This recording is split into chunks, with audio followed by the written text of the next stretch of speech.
demo jangan atas nama paslon 1 maupun 3. Demo-demo aja, itu kepentingannya rakyat.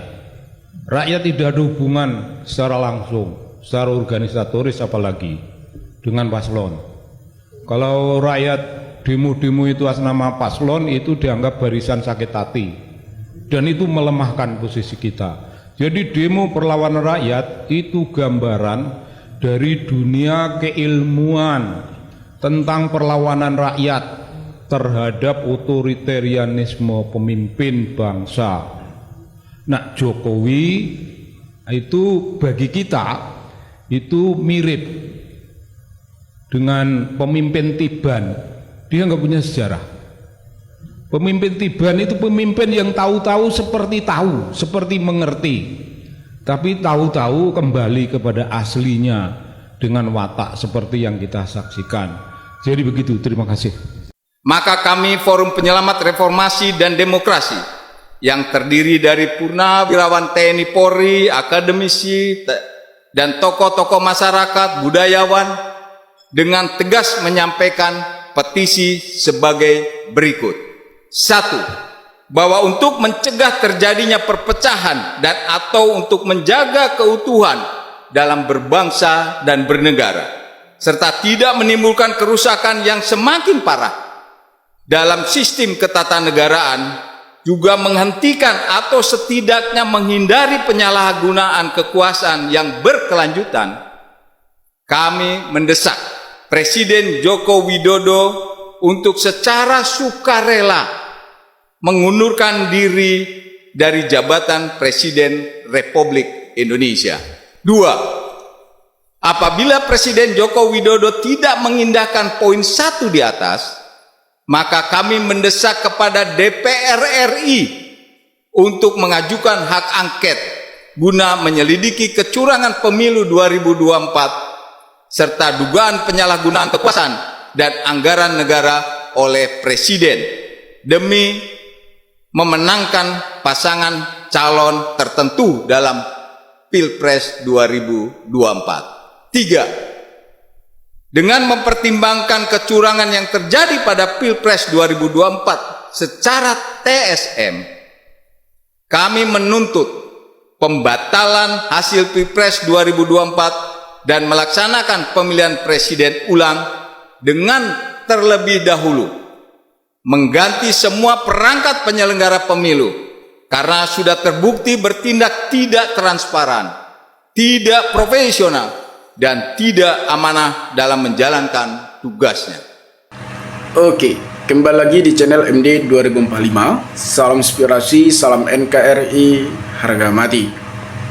Jadi teman-teman mungkin sudah mendengarkan sedikit penyampaian dari saudara kita tentang situasi dinamika politik Pilpres di 2024 ini.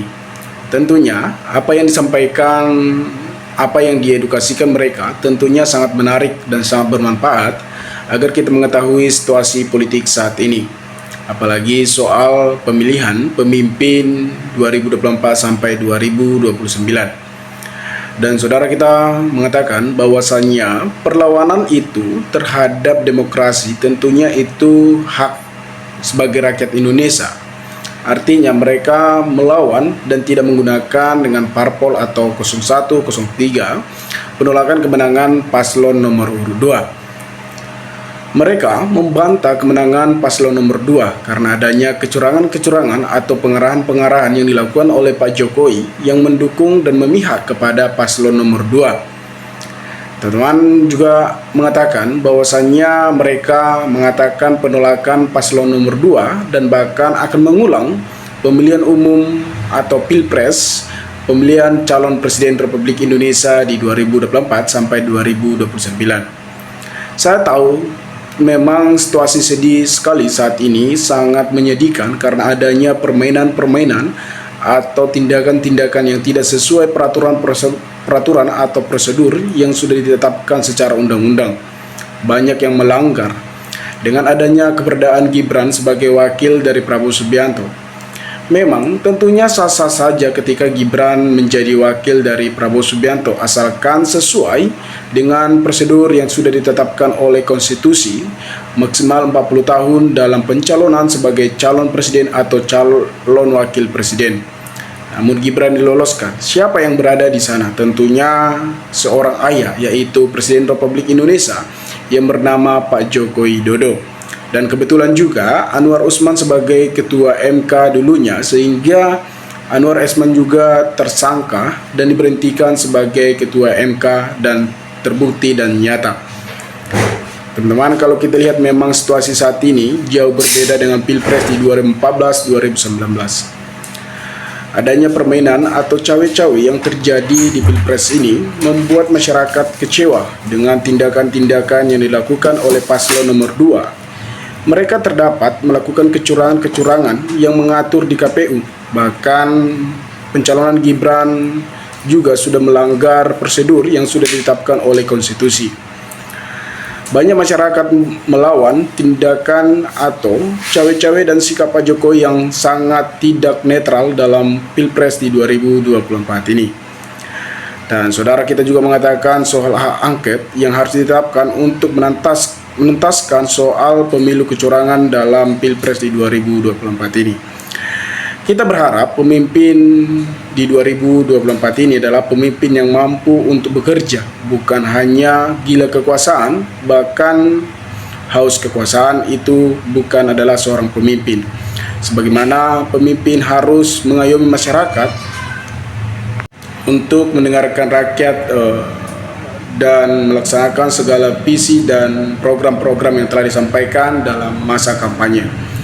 Memang secara perhitungan cepat paslon nomor 2 memang jauh lebih tinggi dari paslon nomor 1, nomor 3. Mereka mencapai 65%, jadi tingkat kemenangan mereka sangat besar.